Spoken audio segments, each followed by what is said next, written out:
आज करने वाले हैं 3 रिसेंट लॉन्च हुए स्मार्टफोन का एक कंपैरिजन। अगर आप 20 से 25,000 रुपए के आसपास कोई स्मार्टफोन ढूंढ रहे हो तो यहाँ पे रिसेंटली लॉन्च किया गया है Realme का 15 और ये है iQOO Z10R। साथ में एक और फोन है हमारे पास जो कि है Oppo K13। अब यहाँ पे काफ़ी बड़ा कंफ्यूजन हो जाता है कि भाई तीनों स्मार्टफोन में से लिया कौन सा जाए, किस फोन का कैमरा बेटर है, किस फोन की परफॉर्मेंस बेटर है, overall value for money smartphone यहाँ पे कौन सा निकल के आएगा। तो तीनों ही स्मार्टफोन को हमने काफ़ी इन डेप्थ टेस्ट करा है, आउटडोर्स में भी हमने टेस्ट करा है भाई कि कितना हीट करते हैं, बाकी यहाँ पे जो कैमरा क्वालिटी है वो किस लेवल की निकल के आती है। अगर आप व्लॉग वगैरह बनाएंगे, वीडियोज़ बनाएंगे तो कौन सा स्मार्टफोन ज़्यादा बेटर स्टेबलाइजेशन देता है, तो हर एक चीज़ भाई एकदम डिटेल में हमने टेस्ट किया है। गेमिंग के बारे में भी इसी वीडियो में आपको पता चल जाएगा। तो चलिए स्टार्ट करते हैं। उधर सब्सक्राइब बटन दिख रहा होगा, उसको दबा दो और लाइक कर दो इस वीडियो को। अब देखो, वैसे तो तीनों स्मार्टफोन के प्राइसिंग के बीच में बहुत बड़ा डिफरेंस नहीं है, थोड़ा बहुत यहाँ पे चेंज आपको देखने को मिलेगा। हाँ, यहाँ पे जो Realme का 15 है थोड़ा सा महंगा आपको मिलेगा as compare to these two smartphones. अगर हम बात करें Realme 15 के पर्टिकुलर प्राइसिंग की तो ये स्मार्टफोन लॉन्च किया गया है 25,999, लेकिन अभी हमने फ्लिपकार्ट के ऊपर चेक किया है तो अगर आपके पास फ्लिपकार्ट एक्सिस बैंक का कार्ड होगा तो लगभग से ये स्मार्टफोन आपको पड़ जाएगा 22,799 के अंदर। वहीं ये जो iQOO Z10R है इसकी प्राइस है 19,499, लेकिन जो डिस्काउंट के बाद ये फोन आपको पड़ेगा वो पड़ेगा 17,499 का। अब बात कर लेते हैं Oppo K13 की, तो सिमिलर प्राइसिंग के साथ में ये स्मार्टफोन भी आता है। 17,999 इस फोन का ऑफिशियल प्राइस है, लेकिन ऑफर के बाद में ये स्मार्टफोन 15,500-16,000 का पड़ जाएगा। और अगर आप तीनों स्मार्टफोन में से कोई भी स्मार्टफोन परचेज करते हैं तो आपको अलग से कुछ भी लेने की जरूरत नहीं है।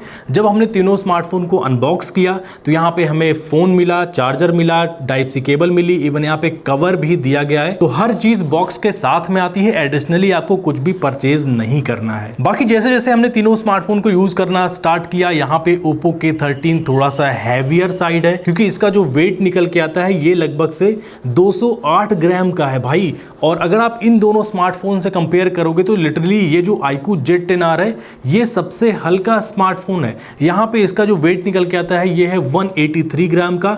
Realme भी यहाँ पे काफी लाइट वेट है, 185 ग्राम का है। चूंकि यहाँ पे बड़ी बैटरी आपको देखने को मिल जाती है 7000 mAh की, उसके बावजूद ये फोन काफी लाइट वेट है। जबकि Oppo K13 में भी भाई 7000 mAh की बैटरी है, लेकिन इसका वेट लिटरली यहाँ पे बढ़ गया है। और ऐसा भी नहीं कि यहाँ पे ग्लास बैक या ऐसा कुछ आ रहा है जो मेटल फ्रेम है, ऐसा कुछ भी नहीं है भाई। प्लास्टिक फ्रेम यहाँ पे भी आपको देखने को मिलेगा, जो बैक में है वो प्लास्टिक यूज की गई है। बाकी अगर हम बात करें इन दोनों स्मार्टफोन की तो हाँ, यहाँ पे Realme और iQOO में बैक में प्लास्टिक जरूर यूज की गई है, लेकिन ये फील नहीं होता, लगता है कि ग्लास है भाई। और ये काफी प्रीमियम फील होते हैं दोनों ही स्मार्टफोन्स। इवन यहाँ पे जो फ्रेम है ये भी दोनों स्मार्टफोन का कर्व टाइप का है, तो कहीं ना कहीं अगर आप यूज करेंगे तो ये दोनों स्मार्टफोन ज्यादा कंफर्टेबल है as compare to Oppo K13, क्योंकि यहाँ पे आपको फ्लैट टाइप का ये जो डिस्प्ले है ये देखने को मिलता है। बाकी यहाँ पे साइज की अगर हम बात करें तो ऑलमोस्ट सिमिलर साइज के ही आते हैं तीनों स्मार्टफोन्स, लेकिन यूज करने में Oppo K13 थोड़ा सा बल्कि लगता है। इसके अलावा भाई बात करें कि पानी में कौन सा फोन जिंदा रह जाएगा, तो भाई दोनों स्मार्टफोन के अंदर आपको IP69 की रेटिंग देखने को मिलती है। तो बेसिकली यहाँ पे iQOO Z10 के अंदर आपको IP68, IP69 देखने को मिल जाता है। यहाँ पे बेसिकली 3 रेटिंग आपको देखने को मिलती है, IP66 भी मिलता है 68 और 69 के साथ में। तो दोनों स्मार्टफोन को हमने पानी में भाई डुबा के देखा है और लिटरली ये फोन पानी के अंदर भी काम करते हैं, जबकि यहाँ पे इस फोन में ऐसी कोई भी रेटिंग नहीं है। यहाँ पे आपको IP65 मिलता है, नॉर्मल स्प्लैश प्रूफ आप बोल सकते हैं कि पानी की थोड़ी बहुत छींटे चली जाएंगी तो इस फोन को कुछ नहीं होगा। अब देखो, प्रोटेक्शन की बात कर ली जाए, प्रोटेक्शन बहुत जरूरी है। तो भाई अगर आप दोनों स्मार्टफोन को ड्रॉप करोगे तो थोड़ा सा लेस चांस है दोनों स्मार्टफोन के ब्रेक होने का, क्योंकि यहाँ पे Realme यूज करता है Corning Gorilla Glass 7i की प्रोटेक्शन इसके डिस्प्ले के ऊपर। वहीं iQOO Z10R में आपको डायमंड शील्ड की प्रोटेक्शन देखने को मिल जाती है, तो ये भी काफी सॉलिड है। बाकी अगर हम बात करें Oppo K13 की तो भाई यहाँ पे कोई भी प्रोटेक्शन मेंशन नहीं है जितना भी मैंने चेक करा, और हमने फ्लिपकार्ट के ऊपर भी चेक करा है और इनकी ऑफिशियल वेबसाइट के ऊपर भी। अब देखो, यहाँ पे बात करते हैं तीनों स्मार्टफोन की डिस्प्ले डिस्प्लेस की तो Realme 15 में आपको 1.5 के रेजोल्यूशन वाली डिस्प्ले देखने को मिल जाती है, तो थोड़ी सी ज़्यादा ही शार्प है as compare to these two. जहाँ पे आपको iQOO Z10R में आपको फुल HD प्लस वाली डिस्प्ले देखने को मिलती है, वहीं Oppo के 13 में भी आपको फुल HD प्लस वाली डिस्प्ले देखने को मिलती है। तीनों ही स्मार्टफोन्स के कलर, सैचुरेशन, इवन ब्राइटनेस सब कुछ ऑन पॉइंट है, उसमें आपको कोई भी कमी नहीं लगेगी। हाँ, जब आप आउटडोर्स में जाएंगे तो यहाँ पे Oppo के 13 में आपको ऐसा फील होगा कि कहीं ना कहीं थोड़ी ब्राइटनेस और होनी चाहिए, क्योंकि यहाँ पे इस फोन की जो पीक ब्राइटनेस निकल के आती है वो लगभग से 1200 निट्स की है। वहीं iQOO 13 की जो पीक ब्राइटनेस है वो आपको 1800 निट्स की निकल के आती है। जबकि अगर हम बात करें Realme के स्मार्टफोन की तो यहाँ पे आपको 6500 निट्स की, और Realme की जो ब्राइटनेस है वो थोड़ी सी ज्यादा बेटर फील होती है। इसके अलावा यहाँ पे तीनों ही स्मार्टफोन में आपको एमोलेड टाइप का डिस्प्ले देखने को मिल जाएगा, जिसके कलर्स वगैरह काफी अच्छे आते हैं, उसमें कोई डाउट नहीं होना चाहिए।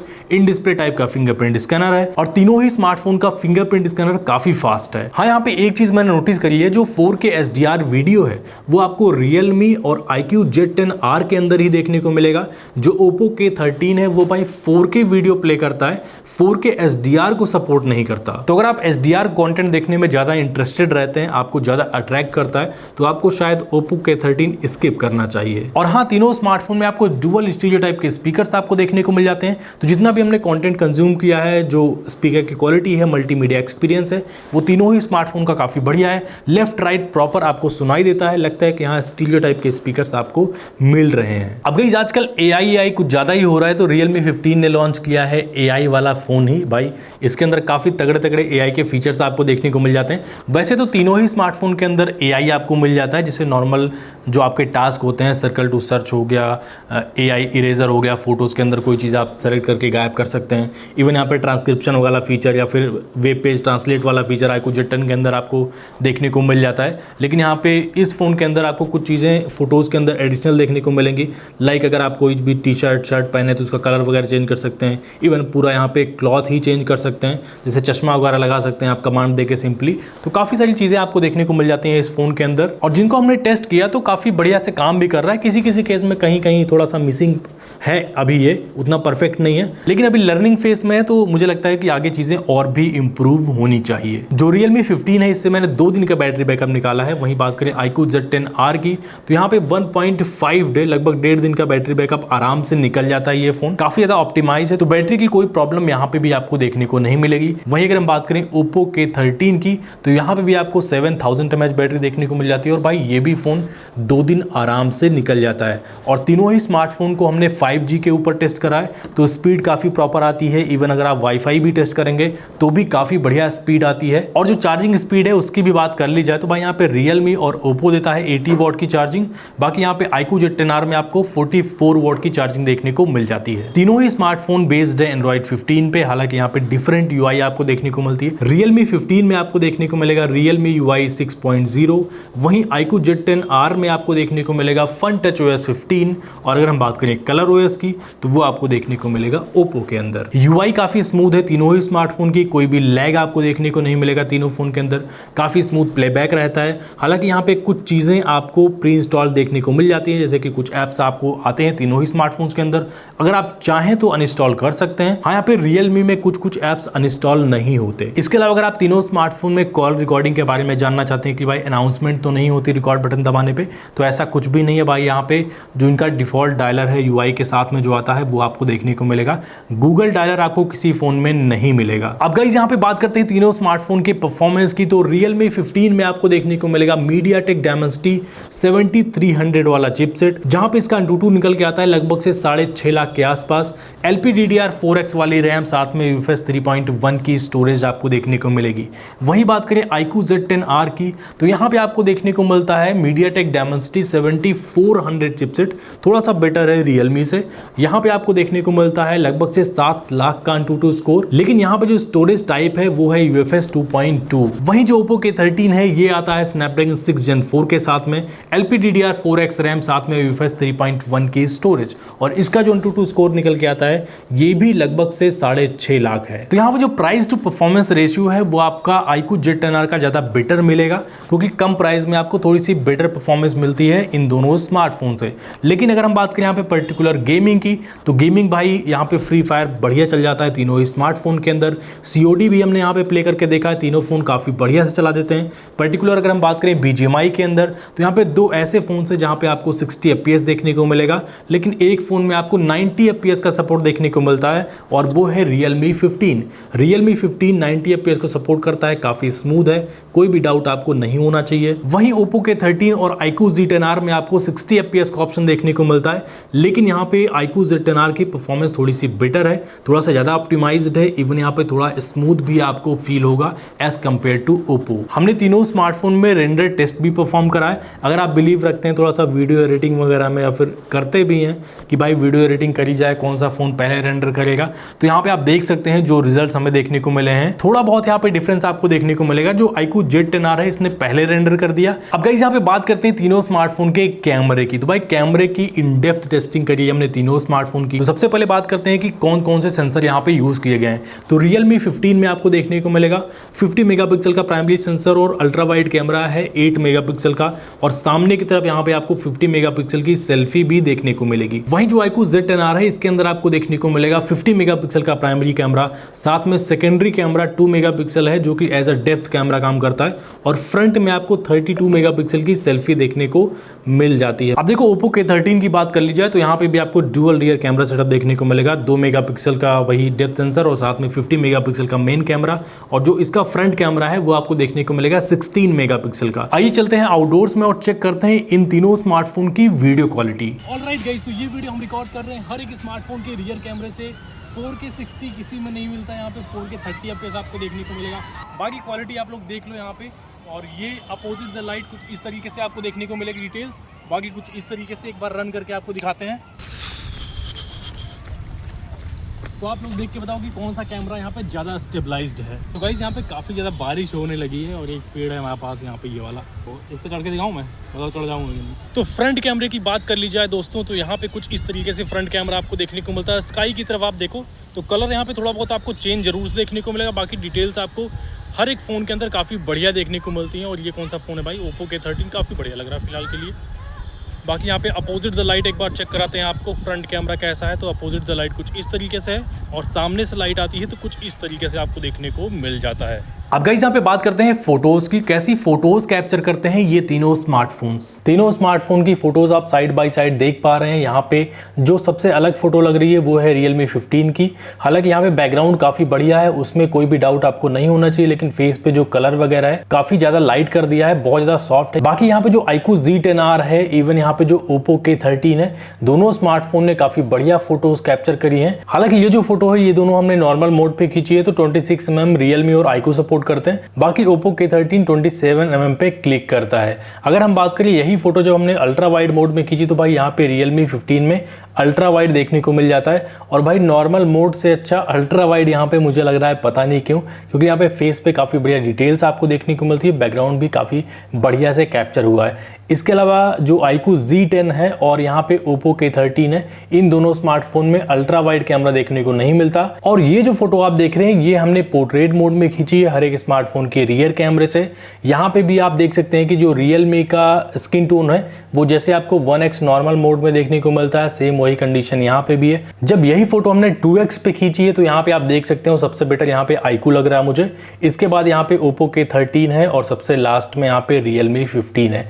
पता नहीं क्या है, मुझे लगता है कि सॉफ्टवेयर अपडेट के थ्रू यहाँ पे कुछ अपडेट वगैरह आएगा, तो हो सकता है कि जो कैमरा क्वालिटी है वो थोड़ी सी और बेटर हो जाए। अब देखो 2x पे अगर आप नॉर्मल मोड में खींचेंगे तो कुछ इस तरीके से फोटोज आती हैं। जो बैकग्राउंड है वो हर एक फ़ोन ने काफ़ी बढ़िया कैप्चर किया है। इवन यहाँ पे जो Oppo के 13 है इसमें बैकग्राउंड में डिटेल्स कम है, क्लाउड वगैरह आपको नहीं दिख रहे, एकदम क्लियर हो गया है। जबकि यहाँ पे Realme ने काफ़ी बढ़िया कैप्चर करा है, बैकग्राउंड की हम बात कर रहे हैं यहाँ पे, और iQOO Z10R ने भी काफ़ी बढ़िया कैप्चर किया है। इवन यहाँ पे सब्जेक्ट और बैकग्राउंड दोनों अच्छे हैं। इसके अलावा और भी कई सारी फोटोज़ हमने खींची है नेचर वगैरह की भी, तो यहाँ पे आप देख सकते हो Realme थोड़ा सा हल्का येलोइश साइड है, बाकी यहाँ पे iQOO Z10R और Oppo के 13 हल्का सा ब्लूइश साइड है। तो यहाँ पे आप देख सकते हो थोड़ा बहुत कलर में आपको डिफरेंस देखने को मिलेगा। बाकी अगर आप जूम करेंगे हर एक फोटो को तो डिटेल्स आपको हर एक फ़ोन में लगभग सिमिलर काइंड ऑफ ही देखने को मिलेंगी। इसके अलावा ये फोटो हमने 2x पे खींची है, तो यहाँ पे भी आप देख सकते हो, हालांकि यहाँ पे जो कलर है वो Realme 15 और Oppo K13, तो सबसे बेटर मुझे Oppo K13 लग रहा है, उसके बाद Realme, उसके बाद iQOO Z10R। बाकी डायनेमिक रेंज की बात कर ली जाए तो भाई डायनेमिक रेंज भाई तीनों ही स्मार्टफोन्स काफ़ी बढ़िया कैप्चर करते हैं, उसमें कोई भी डाउट नहीं है। अब यहाँ पे आप देखो Realme की फ़ोटो ठीक लग रही है, बाकी यहाँ पे iQOO भी बढ़िया काम कर रहा है, बट यहाँ पे Oppo K13 जो है वो बढ़िया काम नहीं कर रहा है। तो बैकग्राउंड में अगर थोड़ा सा लाइट कलर रहता है तो मुझे लगता है कि Oppo K13 अच्छे से मैनेज नहीं कर पाया है। और हाँ, ये है तीनों स्मार्टफोन का फ्रंट कैमरा। फ्रंट कैमरे के मामले में भाई तीनों स्मार्टफोन काफ़ी बढ़िया काम कर रहे हैं। ओप्पो की स्किन टोन ठीक लग रही है यहाँ पे, बाकी दो स्मार्टफोन जो है वो हल्का सा सॉफ्ट साइड है। और ये है फ्रंट कैमरे का पोर्ट्रेट मोड, और पोर्ट्रेट मोड के अंदर यहाँ पे Realme और Oppo काफ़ी बढ़िया काम कर रहा है। यहाँ पे iQOO और बेटर हो सकता था। अब देखो यहाँ पे बात करते हैं तीनों स्मार्टफोन में से बेस्ट फोन कौन से हैं, अपने प्राइस को कौन से फोन जस्टिफाई करते हैं। तो देखो यार, यहाँ पे जितना भी हमने टेस्ट करा है हर एक चीज़ को, यहाँ पे जो iQOO Z10R है ये ज़्यादा वैल्यू फॉर मनी मुझे लगता है, क्योंकि कम प्राइस में इसमें लगभग से सारी चीज़ें आपको देखने को मिल जाती हैं। लेकिन भाई अगर आपको अल्ट्रा वाइड कैमरे की नीड है तो आपको इस फोन में देखने को नहीं मिलेगा, फिर आपको ये Realme 15 की तरफ जाना पड़ेगा। सो गाइस, ये था कंप्लीट वीडियो जहाँ पे हमने बात की इन तीनों ही स्मार्टफोन की। अगर आपको ये वीडियो पसंद आया तो भाई लाइक कर दो यार। आप लोग देखते हो लाइक नहीं करते और सब्सक्राइब भी नहीं करते यार। बहुत सारी ऑडियंस ऐसी है बिना सब्सक्राइब किए चली जाती है। तो इधर दिख रहा है सब्सक्राइब बटन, उसको दबा दो ताकि ऐसी मस्त क्वालिटी वाली वीडियोस मिस ना हो पाए। बाकी अगर आप किसी और फोन के साथ में इन सारे स्मार्टफोन का कंपैरिजन या फिर किसी और फोन का कंपैरिजन किसी और फोन के साथ में देखना चाह रहे हो तो भाई हमारे पास सारे स्मार्टफोन है, आप लोग कॉमेंट कर दो, मैं जरूर से लाने की कोशिश करूंगा। मिलेंगे आपसे अगले वीडियो में, तब तक के लिए गुड बाय।